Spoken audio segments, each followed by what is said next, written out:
Gandhi family की जो दुर्दशा ना, जो एक डाउनफॉल जितना राहुल गांधी ने किया ना, शायद ही किसी गांधी परिवार के किसी मेंबर ने किया होगा। इसका थोड़ी कहानी आपको मैं समझाता हूँ, एक फैमिली ट्री बताता हूँ आपको। सबसे पहले मोतीलाल नेहरू जी, जो कि उनके पुत्र थे जवाहरलाल नेहरू, और जवाहरलाल नेहरू की एक डॉटर थी जिनका नाम था इंदिरा गांधी। अब इंदिरा गांधी से आप जान गए होंगे किस तरीके से इनकी फैमिली ट्री चलती आई है। अब इंदिरा गांधी की जो उनके दो पुत्र होते हैं, एक संजय गांधी और एक राजीव गांधी। ठीक है। अब राजीव गांधी की जो वाइफ होती है वो होती है सोनिया गांधी। अब इनके पास क्या होता है, अब धीरे धीरे सोनिया गांधी और राजीव गांधी की एक डॉटर और एक सन होता है, जिसमें एक होते हैं राहुल गांधी महापुरुष जो की, और दूसरे होती हैं प्रियंका गांधी। आपने मेनका गांधी का भी नाम सुना होगा, जो कि संजय गांधी के वाइफ थी उनकी। तो अब बात करते हैं ना राहुल गांधी की, कि राहुल गांधी की काफी गलतियां रही है। पहली गलती राहुल गांधी की ये है कि वो हमेशा ना विपक्ष को गिराना चाहते हैं। अब गिराने का मतलब ये नहीं कह रहा कि हराना एक तरीके से कि हम जीत जाएं। गिराना यानी कि वो किसी भी हथकंडा, किसी भी साम दाम दंड भेद, किसी को भी अपना करना, सामने वाले के विपक्ष को सही जो उनके निर्णय भी होते हैं ना, सही डिसीजन भी होते हैं, वो भी उनको वो गलत ठहरा देते हैं जनता के सामने। अब आखिरकार जनता भी सही और गलत का फैसला तो लेगी ना, कि राहुल गांधी सही बोल रहे हैं कि गलत बोल रहे हैं। अब दूसरा आप इसका एग्जाम्पल लेता हूँ मैं, ऑपरेशन सिंदूर। ऑपरेशन सिंदूर के तहत जिस तरीके से हमारे जो सूरवीर, हमारे जो सेना थी, उन्होंने काफ़ी हद तक जाकर पाकिस्तान में घुसकर वहाँ पर जो भी उनके जैसे मोहम्मद लश्कर तैयबा का जो संगठन थे, उनके जो ऑर्गेनाइजेशन के जो अड्डे थे, वो समाप्त कर दिए थे। अब वहाँ पर आप ये भी देखो कि उसके बाद क्या हुआ, कुछ टाइम के बाद सीज फायर का ऐलान हो गया था। अब इसी में भी क्या हुआ, राहुल गांधी को चैन नहीं आया कि पहले उनको एक देखो यार, तारीफ करनी पड़ती है, तारीफ यानी कि हमें उनकी सराहना करनी पड़ती है, सेना की, हमारे जो जिसने भी ये डिसीजन लिए उनकी भी सराहना करनी पड़ती है। लेकिन वो ये कहते हैं कि सीज फायर ट्रंप द्वारा करवाया गया था। अब ट्रंप द्वारा करवाया गया था, ये किसी के पास ऐसा प्रूफ, ऐसा कोई किसी के पास भी नहीं है। ठीक है। हालांकि प्राइम मिनिस्टर मोदी जी ने भी साफ इनकार किया है, सीज फायर की जो बात कही है राहुल गांधी ने, वो बिल्कुल ही झूठ है। और काफ़ी बार भले ही ट्रंप ने इस चीज़ को बोला होगा कि मैंने ही सीज फायर करवाया पाकिस्तान और इंडिया के बीच में, फिर भी प्राइम मिनिस्टर मोदी जी ने यह कहा है कि सीज फायर इसका मतलब ये नहीं है कि हमारा जो युद्ध है वो रुक गया है, युद्ध चालू रहेगा। और जो हमने अभी इसको पोज किया, यानी कि इसको रोका है, और ये कभी भी वापस स्टार्ट हो सकता है। अब सीज फायर की रही रही ये बात, उसके पीछे भी वो पड़ गए। दूसरी बात बताता हूँ आपको कि देखो, चुनाव का मुद्दा है ना, ये बहुत बड़ा मुद्दा है। अभी बिहार के टाइम भी है ना, आप खुद देख सकते हैं कि वोट चोरी का जो आरोप है बीजेपी और निर्वाचन आयोग पर ये लगा रहे हैं। निर्वाचन आयोग पर लगा तो रही हैं, अब आप बीजेपी के साथ में मिलकर ये धांधलेबाजी, वोट चोरी की धांधलेबाजी कर रही है। और वोट चोरी के मामले में इन्होंने एक वीडियो, एक इंटरव्यू में पूरी तरीके से साफ किया कि हमारे पास विथ प्रूफ निर्वाचन आयोग के जो भी आरोप लगा रहे हैं वो विथ प्रूफ हमारे पास हैं, और वोट चोरी के मामले में बीजेपी और जो निर्वाचन आयोग है वो चोरी कर रहे हैं। लेकिन फिर भी निर्वाचन आयोग ने इसको स्पष्ट किया कि आप पूरे देश के सामने इनको सॉरी कहिए कि हमने जो भी कुछ बोला है, यानी कि राहुल गांधी ने जो भी कुछ बोला है वो गलत है। और उन्होंने विथ प्रूफ ये भी दिखाया निर्वाचन आयोग ने कि जैसे कि उन्होंने कुछ आरोप लगाए थे कि कुछ एड्रेसेस में, जो कि वोटर लिस्ट में जीरो संख्या दे रखी है, किसी में अल्फ़ाबेट दे रखी है, उनमें निर्वाचन आयोग ने ये बोला है कि कभी-कभी जो जिनके घर नहीं होते हैं, जिनके परमानेंट एड्रेसेस नहीं है, उनके जो हमने एड्रेसेस इस तरीके से जीरो या फिर कुछ अल्फ़ाबेट्स हमने लगाए हैं। और कुछ भी और भी बहुत सवाल थे जो उन्होंने निर्वाचन आयोग ने जवाब दिए थे। जो कि एक व्यक्ति था जिसने 4 जगहों पर वो राहुल गांधी जी बोल रहे थे कि इन्होंने वोट किए, लेकिन उन व्यक्ति का पूरे देश के सामने, पूरी जनता के सामने आकर उन्होंने खुद ने ये कन्फर्म किया है कि हमारे भले ही 4 एड्रेसेस पर जो अपडेट हुए होंगे, लेकिन मेरा एक सेम एड्रेस, ये एक ही एड्रेस है जो वहाँ पर मैं वोटिंग की है। और इस तरीके से और भी सवाल थे जो कि क्रॉस चेक किए गए थे निर्वाचन आयोग द्वारा, जो कि सही पाए गए थे।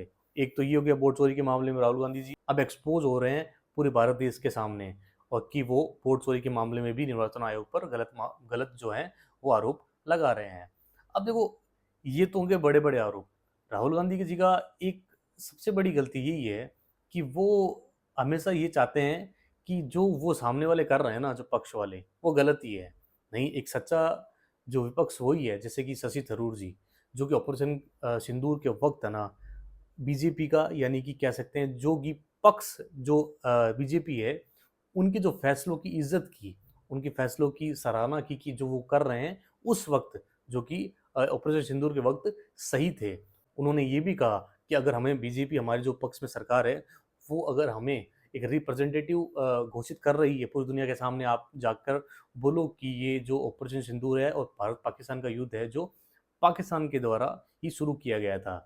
तो ये चीज़ काफ़ी मुश्किल होती है कि एक सच्चाई का साथ देना, लेकिन फिर भी आप अगर सच्चाई का साथ देते हैं, सच का साथ देते हैं, तो एक रियल वॉरियर, रियल हीरो कहलाते हैं। लेकिन राहुल गांधी इन ये करने के बजाय कुछ और ही करते हैं। आपको एक और मुद्दा बताता हूँ, आपको तीसरा मुद्दा बताता हूँ कि देखो, अब देखो चीन में ना जब भी डिस्प्यूट की टाइम आता है ना, यानी कि लड़ाई, प्रॉपर लड़ाई तो नहीं, बट एक डिस्प्यूट्स का एक बातों की लड़ाई होने लगती है ना, तब जो चीन की जो हमारे जो बॉर्डर लगती है, तो वहाँ पर उन्होंने क्या किया, चीन चाइना द्वारा हमारा कुछ जो एरिया है वो ऑक्यूपाइड कर लिया गया है, ये राहुल गांधी का कहना है। लेकिन बाद में ये सेना के जो प्रमुख थे उन्होंने भी कहा है कि जो चाइना का जो एरिया आप जो बोल रहे हैं वो बिल्कुल गलत है, इससे हमारा जो सेना का मनोबल कम होता है, मनोबल टूटता है। तो सीधी सी बात है, वो सीधे ही आप जनता को, सबको, सेना के जो प्रमुख है वो कह दिया है कि ऐसा कुछ भी नहीं है, राहुल गांधी जी जो है झूठ बोल रहे हैं। लेकिन फिर भी वो उनके पीछे पड़े रहते हैं। सेना का मनोबल तो कम होगा ही, टूटेगा तो सही, जिस तरीके से आप बात कर रहे हैं। देखो, इन सब की बातों को लेकर ज़िंदगी कभी भी एक फैसले के पीछे नहीं टिकी होती है, सब फैसलों का निचोड़ होती है। तभी हम कोई चीज़ या कोई जो भी सफलता होती है उसमें सफल हो पाते हैं। तो अब गांधी फैमिली के परिवार में अब आप खुद देख लीजिए कि राहुल गांधी किस तरीके के व्यक्तित्व रखते हैं और सामने वाले जो पक्ष हैं उनमें किस तरीके के सवाल रखते हैं। अब सीधी सी बात देखो यार, ये है वो लीडर ऑफ अपोजिशन है। अब आप जैसे ही क्वेश्चन रखोगे, जिस तरीके के क्वेश्चन रखोगे, जिस फ्रिक्वेंसी के, जिस और इंटेंसिटी के क्वेश्चन रखोगे, उसी इंटेंसिटी के आपको जवाब मिलेंगे। अब मैं कह दूं कि भाई इस तरीके से चुनाव चोरी हो रहे हैं, तो वो चुनाव चोरी के बारे में बात करेंगे, ना कि ऑपरेशन सिंदूर के बारे में।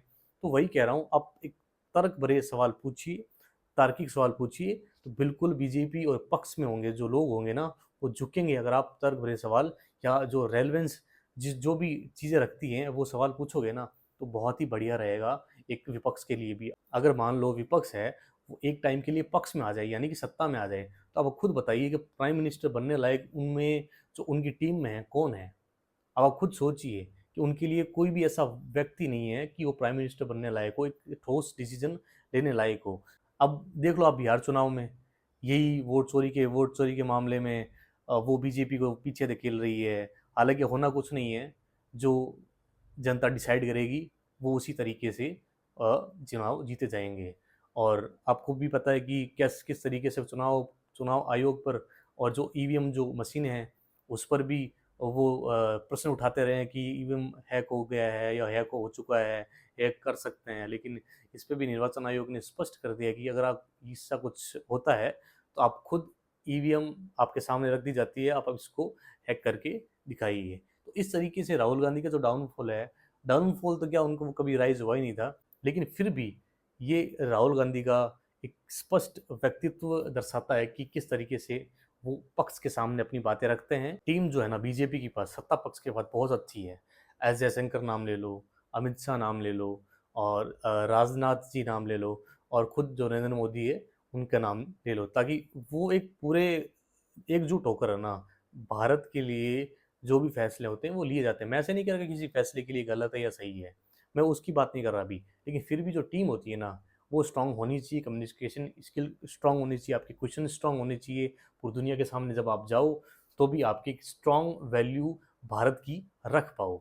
अब आप खुद देख लीजिए कि जो मोदी जी, नरेंद्र मोदी जी हैं, वो अलग अलग देश जाकर हमारे देश को रिप्रेजेंट करते हैं, और वहाँ का जो ट्रेड जो भी हैं वो हमारी तरफ से निर्यात आयात एक्सपोर्ट इंपोर्ट जो होते हैं उनको वो वहाँ पर क्वेश्चन करके आते हैं। वहाँ पर वो एक क्वेश्चन पुटअप करके आते हैं कि हम किस तरीके से अपने ट्रेड को आगे बढ़ाएंगे।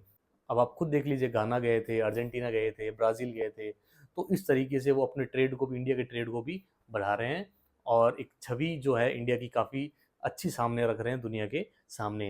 अब टैरिफ वॉर के सामने ना, अब आपको खुद को पता है कि टैरिफ वॉर के सामने भी इंडिया झुका नहीं है। 50% टैरिफ वाली लगा दिया, लेकिन हम वहीं से जो ऑयल परचेज करेंगे जहाँ से सस्ता मिलेगा, ऑब्वियस है भारत के हित में जो चीज़ें होगी वहीं से खरीदेंगे, लेकिन फिर भी राहुल गांधी जी इस चीज़ को पचा नहीं पाते कि किस तरीके से हमारे जो टैरिफ लगाए जा रहे हैं वो बीजेपी की वजह से लगाए जा रहे हैं, सत्ता पक्ष की वजह से लगाए जा रहे हैं। तो ये सब कुछ समरी मैंने आपको बताई। राहुल गांधी जी की नेगेटिव छवि पूरे देश के सामने आ रही है।